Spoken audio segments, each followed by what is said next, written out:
Dios les bendiga, amados hermanos. Nuevamente estamos aquí trayendo el mensaje de la palabra del Señor. Sea Dios guardándolos allá en sus hogares, en sus casas, llenándolos de bendiciones, ayudándolos a seguir adelante, abriendo los cielos sobre cada familia de Fe de Vida. Por eso seguimos orando, clamando delante del Señor, porque Dios ha sido bueno con cada uno de nosotros y para siempre es la misericordia del Señor. Así que vamos a orar para colocar esta enseñanza en las manos del Señor, que sea guiándonos a través del tema que vamos a tratar, y que sea Dios corrigiéndonos, exhortándonos y edificándonos. Amado Señor, te damos gracias porque tú has sido bueno. Bendecimos el nombre tuyo, Señor. Alabamos tu presencia, Dios. Te pedimos, Señor amado, que seas tú obrando nuestra vida para bien, Señor. Que seas tú limpiando, Señor, en nuestra vida lo que tengas que limpiar, Dios. Que seas tú, Señor, sacando de nosotros todas aquellas cosas, Dios, que no te agradan, Señor amado. Te pedimos nuevamente perdón, Señor, porque sabemos que hemos fallado, nos hemos equivocado, Señor amado. En el nombre de Jesús, acudimos, Señor, al trono de la gracia, encontrar misericordia nuevamente. Entendemos, Señor, que estamos bajo tu mano, Dios. En el nombre de Cristo Jesús, damos la gloria a ti, Señor amado. Damos la alabanza porque tú has sido bueno. Bendecimos tu nombre, bendecimos la iglesia, cada familia, Señor. Declaramos, Señor amado, que tú nos fortaleces, Dios, y que nos llevas, Señor amado, de victoria en victoria, Dios, y de triunfo en triunfo. En el nombre de Jesús, amén y amén. Así que vamos a mirar el tema que vamos a tratar hoy. Se titula Derribando estructuras mentales. Derribando todo aquello que está en nuestra mente, que nos estanca y nos impide llegar a donde Dios nos quiere llevar. Entonces, derribando estructuras mentales. Vamos a leer la segunda carta a los Corintios, capítulo 10, versículo 4. Segunda carta a los Corintios, capítulo 10, versículo 4. Segunda carta a los Corintios, capítulo 10, versículo 4, dice lo siguiente: porque las armas de nuestra milicia no son carnales, sino poderosas en Dios para la destrucción de fortalezas, derribando argumentos y toda altivez que se levanta contra el conocimiento de Dios y llevando cautivo todo pensamiento a la obediencia de Cristo. Entonces, habla de argumentos, todo aquel pensamiento, todo aquello que se levanta contra la voluntad del Señor. Entonces hay estructuras en nuestra vida mentales que están ahí y que nos impiden avanzar hacia donde Dios nos quiere llevar. Entonces lo primero que vamos a ver es el temor. Entonces el significado del temor es miedo al considerar que algo es perjudicial o negativo. ¿Qué significa temor? Esta estructura mental. Temor, miedo al considerar que algo es perjudicial o negativo. Entonces, leamos Proverbios capítulo 29, versículo 25. Proverbios capítulo 29, versículo 25 dice lo siguiente: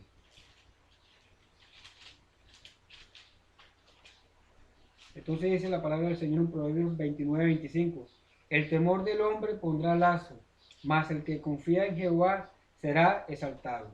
Entonces el temor coloca lazo en nuestra vida y nos impide avanzar. El temor hace parte de quizás de esos pensamientos que tenemos ahí negativos. Entonces, el temor que hace nos paraliza y nos impide caminar bajo el propósito de Dios. Cuando Moisés manda a los 12 espías a reconocer la tierra prometida, van y ven la tierra. O sea, cuando regresan, 10 de ellos traen malas noticias. 2 de ellos traen la misma noticia, pero dándole aliento al pueblo. Porque los otros 10 comenzaron a decir que esa tierra era llena de gigantes que se comían sus moradores. Miraban el problema, miraban la dificultad. Entonces, pero los otros dos, Josué y Caleb, comenzaron a hablar de la tierra y no de los gigantes. Porque en los otros 10 había temor. Y cuando hay temor en nuestra vida, eso nos lleva a pensar que no podemos triunfar. Cuando hay temor en nuestra vida, nos lleva a pensar que vamos a fracasar o vamos a perder. lo que queremos hacer. Entonces lo primero que hace el temor es paralizarnos. El temor nos lleva a creer que no podemos hacerlo. Entonces el temor del hombre pondrá lazo. Cuando hay temor, el hombre se siente amarrado. Cuando hay temor en nuestra vida, nos amarramos, no avanzamos como Dios quiere. Y es necesario sacar esa estructura de nuestra mente en cuanto al temor, para que podamos avanzar como Dios quiere. ¿Por qué? Porque mientras haya temor en nuestra vida, seguiremos quietos, paralizados en el mismo lugar. ¿Y quién siembra el temor? El enemigo. Cuando los 10 espías van a la tierra, ellos no ven la tierra, ellos ven los gigantes. Ellos ni siquiera ven lo bueno de la tierra, lo bueno de los frutos. Se enfocan en los gigantes. ¿Por qué? Porque el temor nos lleva a enfocarnos en lo negativo y no en lo positivo. Josué y Caleb siempre le hablaron al pueblo de la tierra buena, tierra que fluye leche y miel, tierra agradable. ¿Por qué? Porque le daban aliento al pueblo, mas los otros 10 no miraban la bendición, miraban el problema. Y el temor siempre nos va a llevar a mirar el problema y no mirar la solución. Entonces, lo primero que vemos es el temor que nos paraliza, es perjudicial, porque todo siempre es negativo. El enemigo siembra el temor para que no hagamos la obra de Dios. Entonces la iglesia tiene que salir del temor. Nosotros como iglesia tenemos que sacar de nuestra mente, derribar esa estructura mental del temor que tiene el entendimiento entenebrecido y no avanzamos como Dios quiere. Porque mientras tengamos temor, no hacemos nada. Mientras haya temor, no predicamos. Mientras haya temor, no hacemos la voluntad de Dios. Mientras haya temor, quedaremos en el mismo lugar. Y era lo mismo que le pasaba a los israelitas en el desierto. El temor, que el hambre, que la sed, que una cosa, que la otra. Y siempre había temor en ellos, viendo las señales de Dios, viendo los milagros y siempre tenían temor. Por eso el temor hay que sacarlo de nuestra vida. Lo segundo que vemos es el miedo. Y el miedo significa sensación de angustia provocada por la presencia de un peligro. Y aquí nos vamos a basar en el primer libro de Samuel, capítulo 17, versículo 1. Primer libro de Samuel, capítulo 17, versículo 4 en adelante, perdón. Primer libro de Samuel, capítulo 17, versículo 4 en adelante. Salió entonces del campamento de los filisteos un paladín que se llamaba Goliat de Gat y tenía altura de 6 codos y un palmo. Avancemos al versículo 11. Y oyendo Saúl y todo Israel estas palabras del filisteo, se turbaban y tuvieron gran miedo. Entonces había un hombre, un gigante llamado Goliat, y ese Goliat le infundía miedo al pueblo de Israel, al mismo rey, al rey Saúl. Dice que tuvieron gran miedo, ni siquiera dice tuvieron miedo, gran miedo, se fueron al extremo en cuanto al miedo. Y entonces el miedo es provocado por la presencia de algo o de un peligro. El pueblo de Israel tenía miedo de Goliat y se olvidaban de Dios, de las promesas del Señor. El pueblo de Israel se habían olvidado de ese Dios que los libraba, que los guardaba, y tenían miedo de este paladín llamado Goliat. Y ese miedo los llevaba a estar sometidos a Goliat. Y dice la Biblia que cada mañana y cada tarde venía el filisteo y daba voces al pueblo de Israel y le infundía miedo al pueblo de Israel. Y el enemigo también nos infunde miedo con muchas cosas. El enemigo coloca tropiezo en nuestra vida, infunde miedo con ciertas circunstancias que llegan a nuestra vida y muchas veces nosotros nos dejamos vencer por ese miedo que coloca el enemigo. Pero si miramos la vida de David, la Biblia enseña que David nunca le llamó gigante a Goliat.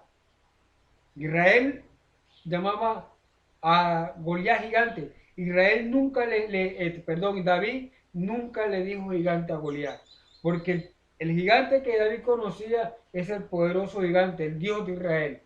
¿Por qué? Porque en él no había miedo. Y por eso un hombre tan pequeño, tan joven, tuvo el valor de ir a enfrentar a ese gigante. Mientras el pueblo de Israel, con su rey, el rey Saúl, estaba con miedo, escondidos. Entonces el miedo nos lleva, hay mucha gente que tiene miedo al fracaso, al qué dirán. Quizás David, en ese momento, David no pensó en el qué dirán, ni en el fracaso, que tal que yo pierda la batalla. No, él sabía y estaba confiado en Dios. Y eso es lo que nosotros como iglesia tenemos que entender, confiar en Dios en todo momento. Nosotros como hermanos, como iglesia, y quizás muchas veces vamos a fracasar en algo, porque el hecho que fracasemos no quiere decir que estemos derrotados. Eso hace parte de nuestra vida aquí en la tierra. Habrán victorias y muchas veces habrán fracasos, pero la Biblia nos enseña que Dios nos lleva de victoria en victoria y de triunfo en triunfo. Pero eso no quiere decir que muchas veces nos vamos a equivocar. Y no es cuestión quizás de fracasar, sino de levantarnos nuevamente. Porque quizás muchos cristianos fracasan y se quedan en el fracaso. Muchos caen y se quedan en la caída. Pero la Biblia enseña que Dios nos da la salida. Entonces, no es fracasar, es levantarnos de la caída. Pero el miedo hay que sacarlo de nosotros, porque si no sacamos el miedo, no nos vamos a lanzar a hacer lo que Dios quiere que hagamos. Entonces, el miedo viene con la intimidación del enemigo y nos roba la paz. Jesús dijo, mis pasos dejo, mis pasos doy. No, y la paz que yo doy no es como la que da el mundo. No se turbe vuestro corazón y no tengan miedo. Juan capítulo 14, versículo 27. El miedo viene cuando el enemigo nos intimida, en lo que les decía, en el qué dirá la gente. Ay, que si predico y yo me equivoco, ¿qué va a decir la gente? No. Toda esa semilla negativa la coloca el enemigo y nos da miedo a avanzar.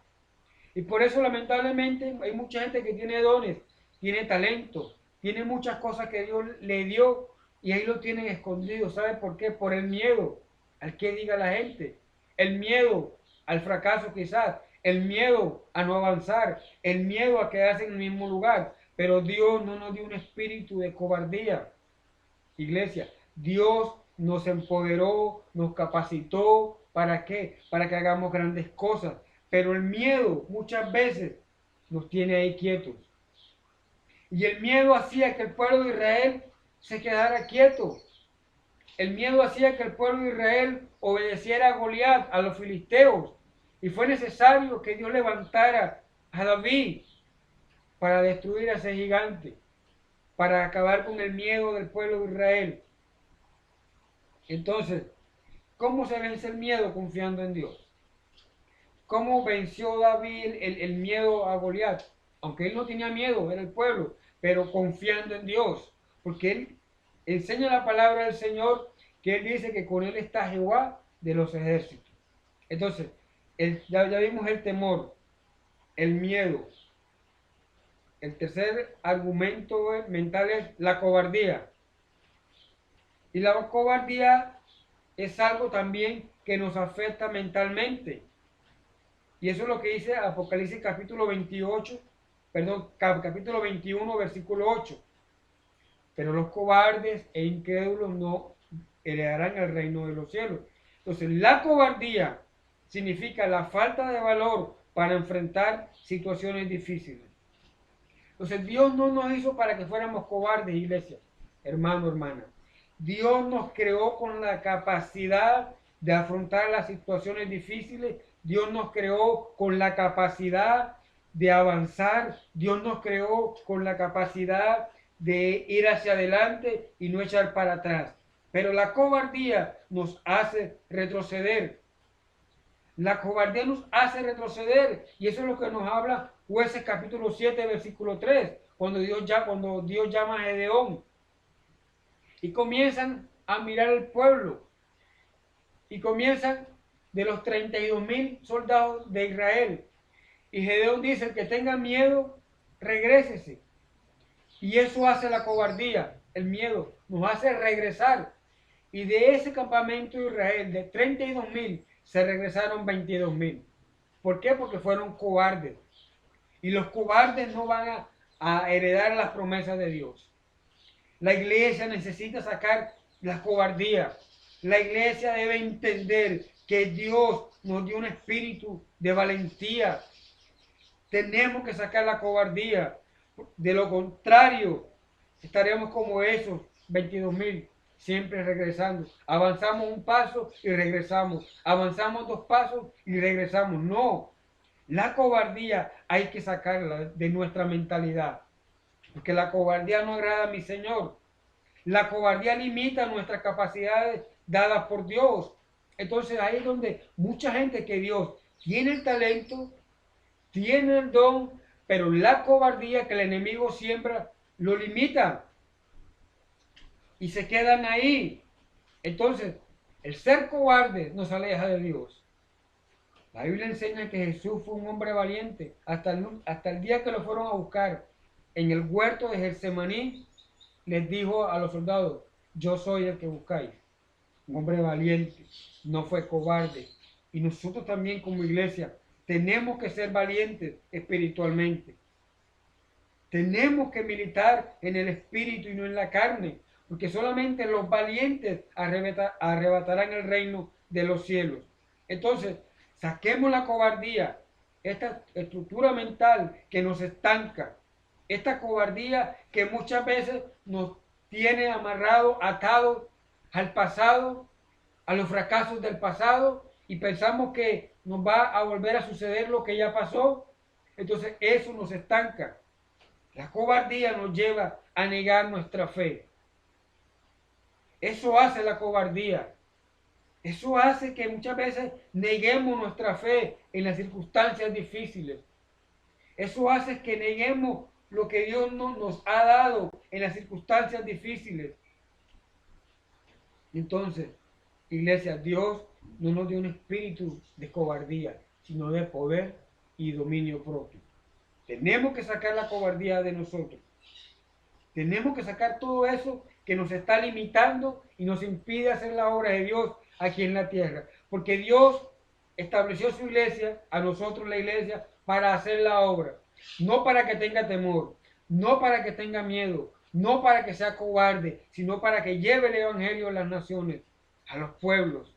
Entonces, es necesario sacar la cobardía de nosotros. La cuarta estructura mental es la duda. La duda significa vacilación entre dos juicios. Y la duda es una semilla diabólica. La coloca el enemigo, que nos hace dudar de lo que Dios nos ha dicho. Entonces, miremos en el libro del profeta Jeremías, capítulo 17, versículo 15. Jeremías 17, versículo 15. Y dice la palabra del Señor: he aquí ellos me dicen, ¿dónde está la palabra de Jehová que se cumpla ahora? O sea, cuando Dios llama a Jeremías, dice la Biblia que lo escogió desde el vientre. Lo dio por profeta a las naciones. Pero en este momento Jeremías se siente angustiado quizás y está presionado por el pueblo y dice: he aquí ellos me dicen, ¿dónde está la palabra de Jehová que se cumpla ahora? Y nosotros no podemos dudar de lo que Dios nos ha dicho. El profeta fue escogido desde el vientre. Y Dios ha escogido muchas personas, muchos hermanos. Y no podemos dudar de lo que Dios nos ha dicho. Porque Dios no es hombre para que mienta, ni hijo de hombre para que se arrepienta. La Biblia enseña, si Dios lo dijo, Dios lo hará. Entonces, la duda es la semilla que el diablo coloca en nosotros. Para que dudemos de las promesas de Dios, para que dudemos de que Dios está con nosotros, para que dudemos que si Dios nos libró ayer, nos librará mañana, para que dudemos que si Dios nos bendijo ayer, nos bendecirá hoy y mañana también. Entonces, la duda estanca lo que Dios tiene para nosotros. La duda estanca los beneficios de Dios, porque si dudamos de que Dios lo puede hacer, ¿cómo Dios va a hacer el milagro? Y la Biblia enseña que cuando Jesús llegó a aquel lugar, no hizo muchos milagros a causa de la incredulidad de ellos y de la duda. Entonces, la duda va a estancar lo que Dios tiene con nosotros. Iglesia, tenemos que entender que la duda tenemos que sacarla de nuestra vida. Porque Dios tiene muchas promesas para nosotros, pero la duda sigue estancando las promesas del Señor. Y es lo mismo que dice Job, capítulo 30, versículo 20. Clamo a ti y no me oyes, me presento y no me atiendes. Job estaba en aflicción y en medio de la aflicción dice eso. Clamo a ti y no me oyes, me presento y no me respondes. Dudaba de que Dios lo podía restaurar. Y la duda va estancando lo que Dios tiene para nosotros. Y por eso lamentablemente vemos mucha gente que lleva mucho tiempo en la iglesia quizás y siguen en el mismo lugar porque siguen dudando del Dios que lo llamó, siguen dudando del Dios que le dio el don, siguen dudando del Dios que le dio la promesa. Porque la Biblia enseña que las promesas de Dios son en el amén sí y en el amén. Entonces, la duda tenemos que sacarlo de nosotros como iglesia para poder seguir avanzando, seguir llevando el mensaje. Hay que sacar la duda. ¿Por qué? Porque si donde vemos 2, 3, 4, 5, 6 y en medio de nosotros hay duda, Dios está buscando gente de fe, gente que le crea a Él, gente que esté dispuesta a creerle a Él en todo tiempo. Por eso es necesario que nosotros como iglesia saquemos la duda de nosotros.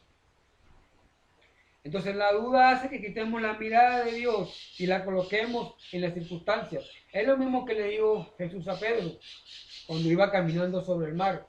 Hombre de poca fe, ¿por qué dudaste?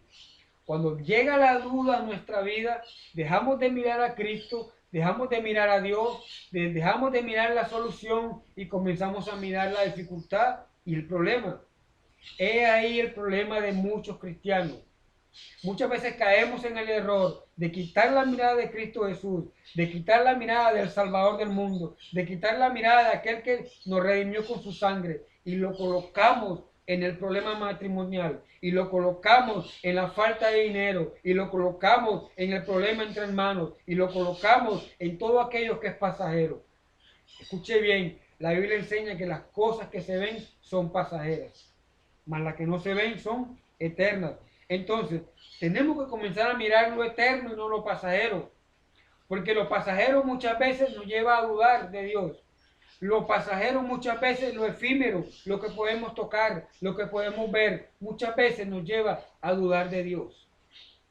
Y quizás hay mucha gente que con muchos años en el Evangelio y se preguntan lo mismo, ¿hasta cuándo cambiará mi situación? Quizás llevan mucho tiempo en el Evangelio y dirán, y se preguntan, ¿hasta cuándo mi matrimonio se va a arreglar? Y llevarán muchos años en el Evangelio y están enfermos y dirán, ¿hasta cuándo Dios me irá a sanar?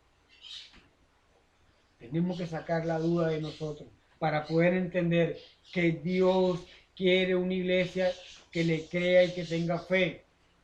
Iglesia que crea y le tenga fe. Por eso la duda tiene que salir de nuestra vida, de lo que somos. Y el quinto argumento es los pretextos. Los pretextos. Y aquí vamos a ir a Jueces capítulo 6, versículo 11. Jueces capítulo 6, versículo 11. Jueces capítulo 6, versículo 11. Y vino el ángel de Jehová y se sentó debajo de la encina que está en Ofra, la cual era de Jehová, Abielecita, y su hijo Gedeón estaba sacudiendo el trigo en el lagar para esconderlo de los madianitas. Y el ángel de Jehová se le apareció y le dijo, Jehová está contigo, varón esforzado y valiente. Y Gedeón le respondió, Señor mío Jehová, si Jehová está con nosotros, ¿por qué nos ha sobrevenido todo esto? ¿Y dónde están tus maravillas que nos contaron nuestros padres? ¿No nos sacó Jehová de Egipto? Y ahora Jehová nos ha desamparado y nos ha entregado en mano de los madianitas. Y mirándolo Jehová le dijo, ve con esta tu fuerza y salvarás a Israel de la mano de los madianitas, ¿no te envío yo? Entonces él le respondió, Señor mío, ¿con qué salvaré yo a Israel? He aquí mi familia es pobre en Manasés y yo el menor de mi casa. El ángel de Jehová no le estaba preguntando a Gedeón si era joven. El ángel de Jehová no le estaba preguntando a Gedeón si tenía dinero. El ángel de Jehová no le estaba preguntando a Gedeón si tenía algo. No, el ángel de Jehová, Dios mismo le estaba dando una orden a Gedeón y lo estaba empoderando para algo. Pero Gedeón sacó el pretexto: es que mi familia es pobre en Manasés. Yo soy el menor de mi casa. Yo no puedo hacerlo, Señor. Es lo mismo que cuando Dios llama a Moisés. Y Moisés comienza a sacar pretextos. Es que soy tartamudo. Señor, nunca he sido elocuente de labios, dice Moisés. No sé hablar muy bien. Y comienza a sacarle pretextos a Dios. ¿Y con qué me voy a presentar delante de Faraón? Y pretextos, y pretextos. Y eso muchas veces nos lleva a que Dios haga algo en nuestra vida. Entonces el pretexto es un argumento para justificar una cosa o un error. Gedeón se estaba argumentando diciendo que era joven y pobre su familia. Moisés, el gran Moisés en ese momento, se estaba argumentando diciendo que era tartamudo. Y era su pretexto: Señor, soy torpe de lengua. Entonces Dios le coloca a Aarón para que hable, porque Dios nunca se va a varar. Entonces Dios le coloca a Aarón, a Moisés, para que hable. Él sacó el pretexto y se estaba justificando, pero Dios le dio la solución. A Gedeón dijo: yo soy el menor de mi casa y mi familia es pobre, pero Dios le da una palabra. Y Jehová le dijo: ciertamente yo estaré contigo y derrotarás a los madianitas como a un solo hombre. Le dio una promesa: usted lo va a derrotar como si estuviera peleando con uno solo. Entonces, los pretextos son una enfermedad vigente en el día de hoy. Los pretextos es una enfermedad vigente en la iglesia de hoy, en la iglesia de Cristo. Hay mucha gente que para la iglesia, que para servir, que para congregarse, siempre tiene pretextos. Y los pretextos los lleva a que sigan en el mismo lugar. Y lamentablemente hay muchos líderes que tienen pretextos. Hay muchos servidores que tienen pretextos. Hay muchos salmistas que tienen pretextos. Y hay mucha gente que siempre tiene pretextos para servirle al Señor. Y es necesario que nosotros como iglesia saquemos los pretextos. ¿Sabe por qué? Porque Dios nunca se va a varar. Lo que usted y yo no hagamos para el Señor, lo va a hacer otro. Entonces debemos entender que Dios nos colocó en un lugar para servirle. Que Dios por su amor nos colocó en un lugar para liderar, para servir. Hagámoslo con amor. Hagamos el servicio de Dios con amor y no saquemos más pretextos. Quizás después de que pase todo este tiempo de crisis, todo esto que está pasando, Dios está purificando su iglesia. Dios nos está puliendo como al oro para sacar todo eso que estaba en nosotros, que no le agradaba a Él, incluyendo los pretextos. Porque lamentablemente la iglesia de Cristo está llena de pretextos. Y de gente que siempre coloca trabas. Y de gente que siempre va en contravía de lo que Dios dice. Y de gente que siempre murmura y critica. Y de gente que siempre va en desacuerdo de lo que Dios dice. Y siempre hay un pretexto para cada cosa. Entonces es necesario sacar este argumento del pretexto de nosotros como iglesia para poder hacer la obra. La iglesia tiene que derribar esos pretextos. El de no evangelizar. Hay mucha gente que no le gusta evangelizar y siempre tienen pretextos para no ir a evangelizar. Hay gente que no le gusta ayunar y siempre tienen pretextos para no ayunar. Hay gente que ni siquiera ora y tienen pretextos para no orar, para no ir a una vigilia, para no ir a alguna actividad importante en la iglesia. Siempre tienen un pretexto. Eso es lo mismo que cuando Jesús llama a aquellos hombres: Señor, pero primero deja que vaya y entierre a mi padre. Señor, primero deja que vaya y que venda el ganado, que acabe de comprar un lote. No. Jesús no le estaba diciendo a él que no le importaba a su familia, no. Pero por encima de todo eso estaba Dios. Por eso dice Jesús: el que quiere ser mi discípulo, tome su cruz y sígame. Y cuando nosotros tomamos nuestra cruz, Para seguir a Jesús tenemos que dejar los pretextos.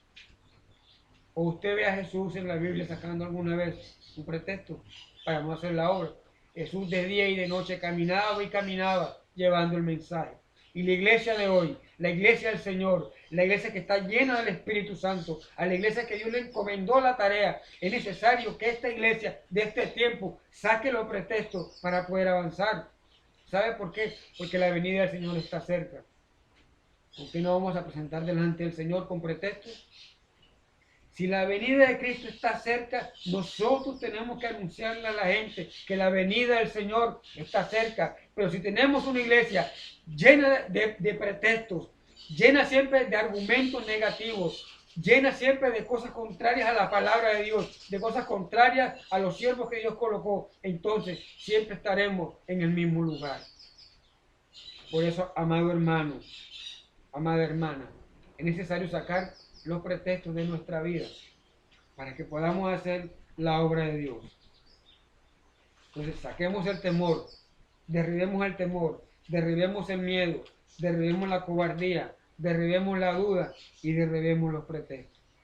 Que después de que pase toda esta crisis podamos tener una iglesia empoderada, llena del Espíritu Santo, una iglesia avanzada, una iglesia que conquista territorios para el reino de Dios, una iglesia que lleva el Evangelio, un liderazgo empoderado en manos del Señor.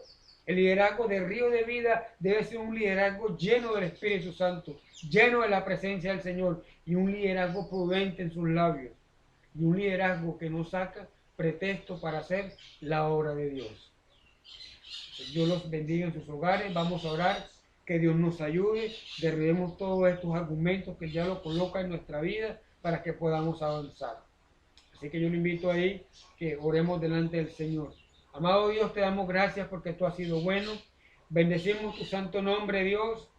Te pedimos, Señor, que seas tú obrando en nuestra vida. Te pedimos, Señor, que seas tú derribando en nuestra vida todo argumento, Dios, toda semilla, Señor, que ha colocado el enemigo, Señor. Seas tú sacando el miedo, seas tú sacando el temor, seas tú sacando la cobardía, Dios, seas tú sacando de nosotros la duda, seas tú, Señor amado, sacando de nosotros los pretextos, Dios, para poder avanzar, Señor amado. Te pedimos, Señor, que seas tú obrando en la iglesia, Dios. Obra en la iglesia, Señor amado, de una manera especial.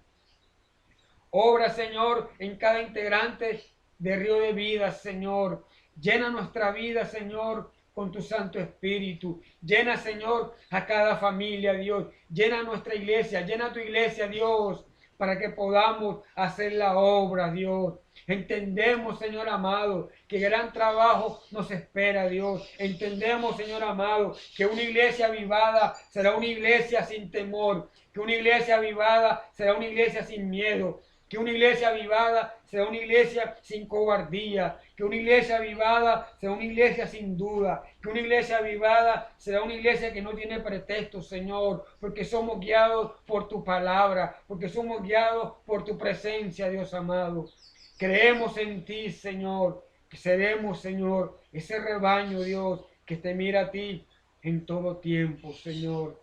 Bendice a cada uno de mis hermanos, Señor.